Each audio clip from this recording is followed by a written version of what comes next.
the idea of nationhood. It was a beautiful thing, and you gave some good anecdote also of how it was inculcated in USA. To this wider audience, will you kindly repeat that and also give a few more examples from the US experience of how they consciously inculcated nationhood there?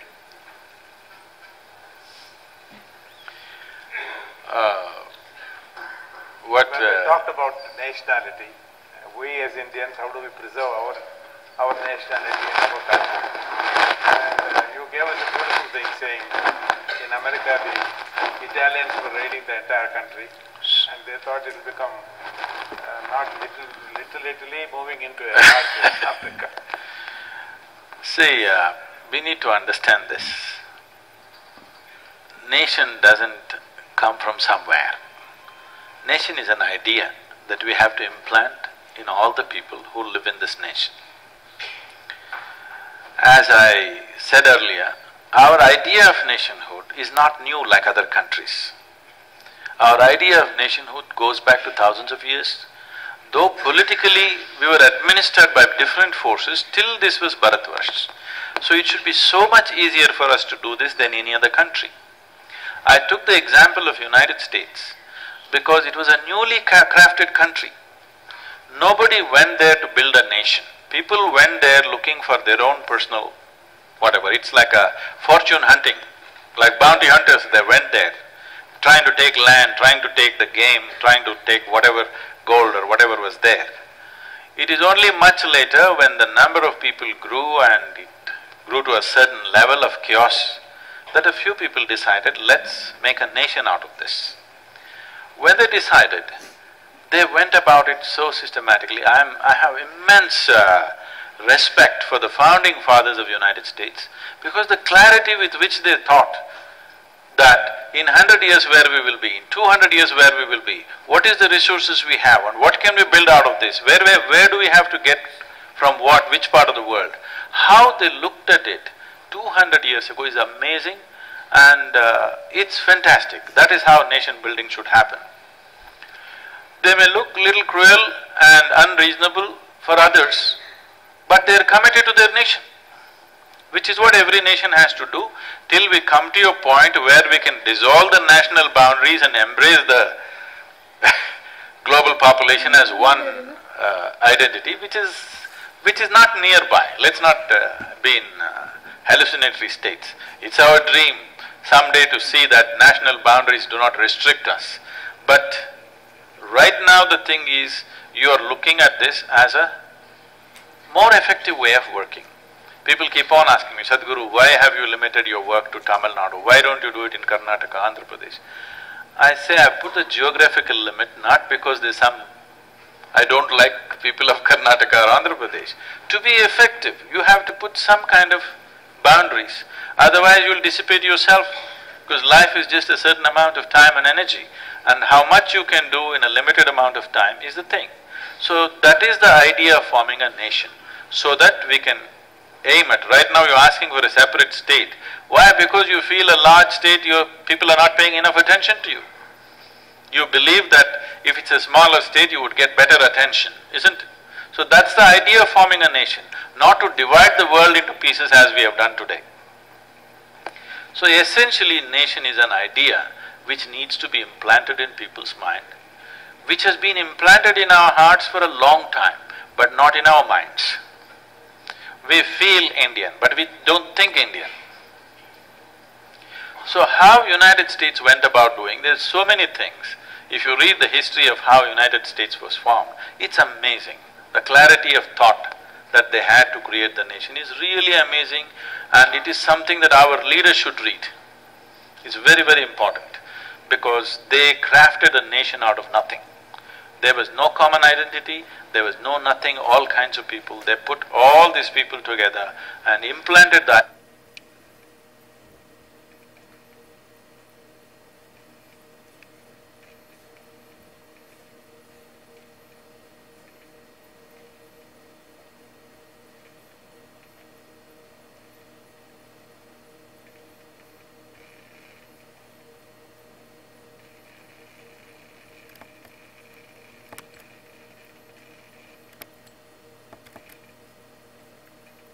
implanted the idea of nation in such a strong manner.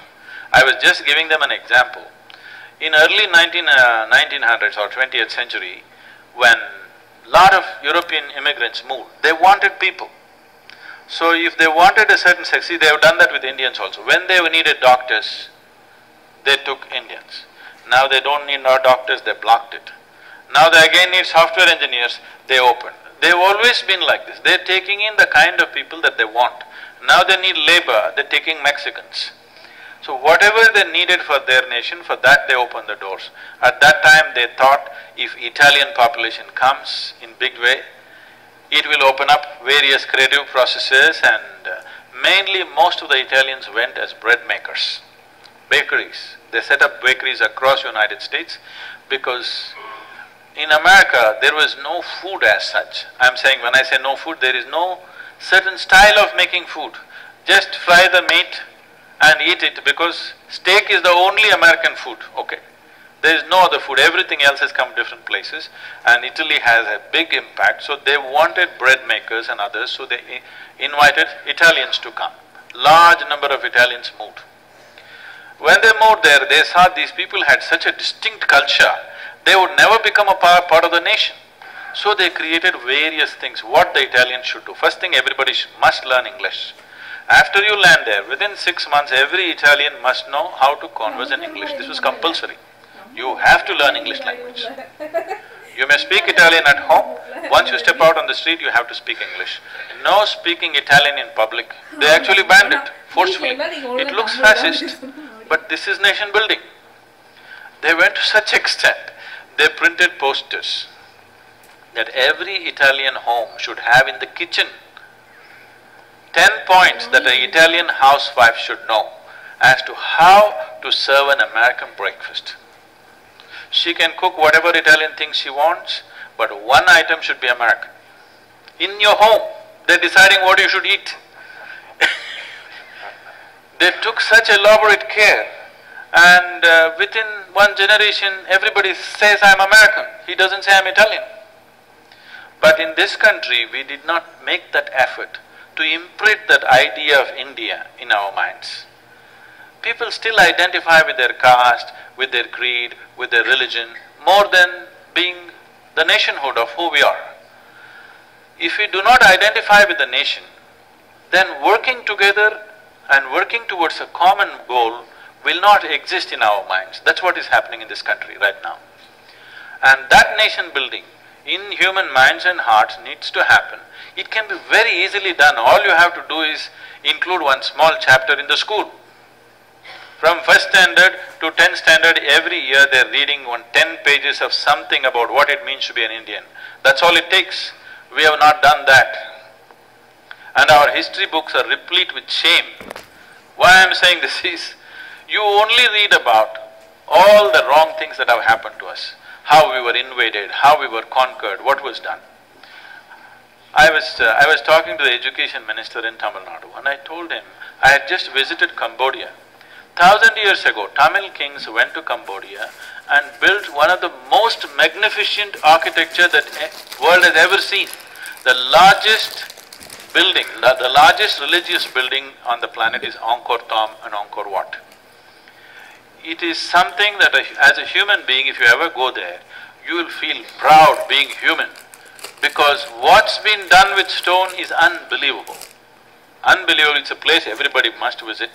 These are now monuments, no more living temples, but just the sheer architecture is unimaginable and unbelievable what they have done. This was done by the Tamil kings 1,000 years ago. From first standard to 12th standard, does any child read even a single line that Tamil kings went to Cambodia and did this? No. Does any of the Indian textbooks anywhere write about this? No. 4,300 years ago, Indian sculptors, Indian elephants, Indian labor, Indian yogis went and built the Baalbek temple in Lebanon. It was a Phoenician temple, a sun temple. Even today you can see lotuses hanging from the ceiling. There are no lotuses in Lebanon. It is the Indian sculptors who naturally pulled out lotuses from the stone because that is their design. And Lebanese children read that Indian elephants and Indian labor and Indian engineers came and built this temple 4,300 years ago. It's common knowledge for every Lebanese child. Does any of the Indians know that even such a thing we did? We don't know because it's never written in our textbooks. How many people have the thing to pick up the world history and read it in depth? It has to happen in education, isn't it? So nation building has to, you can't, we will leave you, you come out of it. The ISB can do a little bit, but it needs to go into primary education, what it means to be a part of a nation, isn't it? That's not gone in. I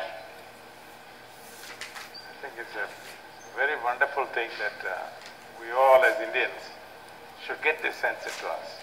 You must visit Cambodia and Baalbek temple.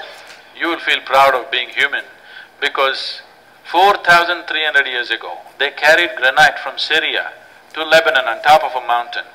Some of the blocks which are used for foundation are 200 tons. 200-ton stones across, they brought it from Egypt, crossed the strait, came through the Syrian mountains and landed it in Lebanon to build this. This was done by Indian labor and Indian elephants. Cambodia.